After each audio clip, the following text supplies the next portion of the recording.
फयाज साहब बहुत शुक्रिया आपके वक्त का। आप लोगों को कहा जा रहा है कि उतना करो जितना तुम बर्दाश्त कर सको। बिस्मिल्लाहिर्रहमानिर्रहीम। मुझे तो अफसोस हो रहा है कि जब इनकी इखलाकियात की और मोरालिटी की हंडिया ऐन चौराहे पे फूटी है और मीडिया ने इन सारे बंदों को एक्सपोज कर दिया कि सिंध हाउस के अंदर जो इन्होंने रखे हुए थे उसके ऊपर भी ढिठाई। हादसे से बड़ा सानहा ये हुआ, लोग ठहरे नहीं हादसा देखकर। ये सईद गनी ने तो आज साबित कर दिया है कि वो जरदारी और छोटू जरदारी का पक्का मरासी है। मरासी से ज्यादा उसका कोई किरदार नहीं है। शर्म के मारे उन्हें तो मीडिया के सामने नहीं आना चाहिए था। ये किसको बता रहे हैं कि सिंध हाउस नहीं है? सारी दुनिया जानती है कि पंजाब हाउस भी मौजूद है।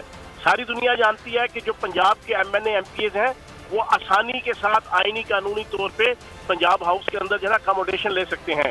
इन्होंने पिछले कई दिनों से इनको यरगमाल बनाया हुआ था और कल परवेज लाई साहब ने जब ये बात खोली कि ये 12 बंदे जो है वो कस्टडी में है तो अब इनकी हंडिया फूट गई है। लेकिन फयाज साहब कुछ सूरत हाल तसादुम की तरफ जाती दिखाई दे रही है। उन्होंने ये बोला है कि अगर तुम इनको अंदर लेके जाओगे हम बाहर निकालेंगे, तुम हमला करोगे तो कराची में तुम लोगों के MNAs भी हैं, ये मत भूलो। ये सईद गनी कहता है ना चवलों के सरदार हैं, ये बेगैरतों के सरदार हैं। बेगैरती की इंतहा है कि शर्म आनी चाहिए कि ये जनक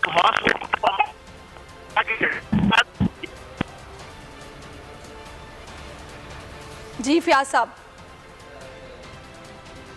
साहब से गालिबन राब्ता मुनक़ता हो गया है। उनकी जब कहा जा रहा है कि सईद गनी कैसे ऐसी बातें कर सकते हैं और अपने अंदाज में तनकीद का निशाना वो बना रहे हैं सईद गनी को। और हमने ये देखा है कि धुआंधार ये मीडिया टॉक की गई है सईद गनी की जानिब से कहा गया कि अगर तुम ये कहोगे कि अंदर लेके जाओगे तो हम बाहर निकालेंगे और अगर तुम हमले की बात करते हो तो सिंध में तुम्हारे MNAs हैं, ये बात मत भूलो। अच्छा फयाज साहब, उन्होंने ये भी निशानदही की है कि आमिर लियाकत के साथ गवर्नर सिंध ने मुलाकात की। उन्होंने वाज़ेह तौर पर नहीं कहा कि हम आपके साथ खड़े हैं। उन्होंने कहा कि जब वोट देने की बारी आएगी तो मैं सोचूंगा मैंने क्या करना है। वो भी इनके साथ नहीं है। सारी बातें छोड़े जो आज ये यरगमाल और महबूस हुए अफराद MNA 12 उसमें इसके बाद इलेक्शन कमीशन की जिम्मेदारी और सुप्रीम कोर्ट की जिम्मेदारी शुरू होती है।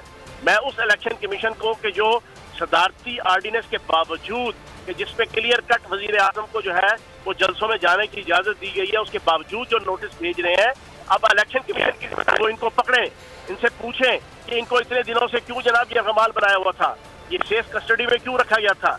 ये अब इलेक्शन कमीशन की जिम्मेदारी है और पाकिस्तान की अदालतों के और रियासती इदारों की जिम्मेदारी है कि इसके ऊपर नोटिस लें।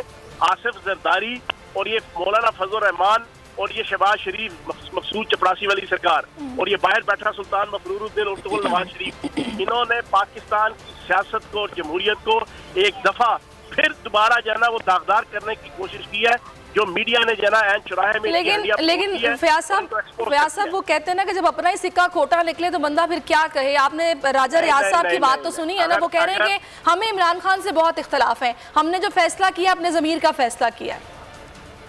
नहीं, ये चीज नहीं है। अगर आप ये कहने लगे तो फिर हर इंसान को जो है ना कानून के शिकंजे में लाना ही नहीं चाहिए। आप ये कह दीजिए कि वो इंसान ही खराब निकला है तो फिर क्या करें जी? अदालतों को क्या करे, काजी क्या करे, ठीक है ना, कानून क्या करे, आइन क्या करे, अगर आप ये जस्टिफिकेशन दें।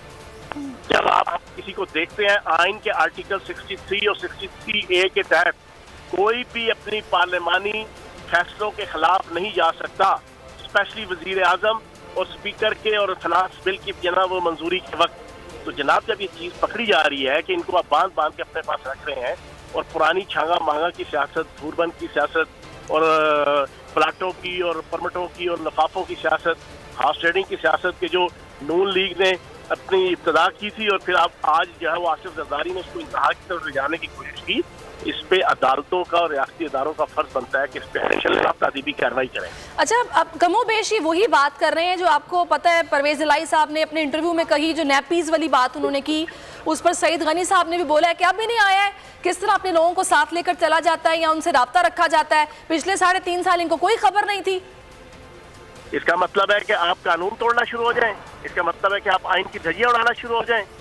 आप मुझे ये बताएं, इसका मतलब है कि आप मुल्क और कौम की जनाब जमहूरी अखलाकियात का जनाजा निकालना शुरू कर दें। गलतियां तो हर इंसान से होती हैं, लेकिन एक इंसान की गलती का जना जस्टिफिकेशन ये नहीं है कि दूसरा इंसान जना वो प्लंडर और ब्लंडर करना शुरू हो जाए, जुर्म करना शुरू हो जाए, आइन की धज्जियां उड़ाना शुरू कर दे। ये कौन सी जस्टिफिकेशन है? आपको तो इस वक्त मीडिया का फर्ज बनता है कि पीपल्स पार्टी को और पीपल्स पार्टी की क़यादत को और इस पूरी अपोजिशन को इतना गंदा करें कि पाक जमहूरियत के अंदर और पार्लिमानी सियासत के अंदर इस किस्म की गलाजत को लाने की कोशिश ना करें। सही। अच्छा, आज मीडिया का फर्ज बनता है कि इनको सुबह दोपहर शाम वो तबर्रे सुनाएं कि ये मुंह दिखाने के काबिल ना रहे, ना मीडिया में आने के, ना आवाम के सामने आने के। सब्सक्राइब करें और बेल दबाएं ताकि कोई खबर रह न जाए।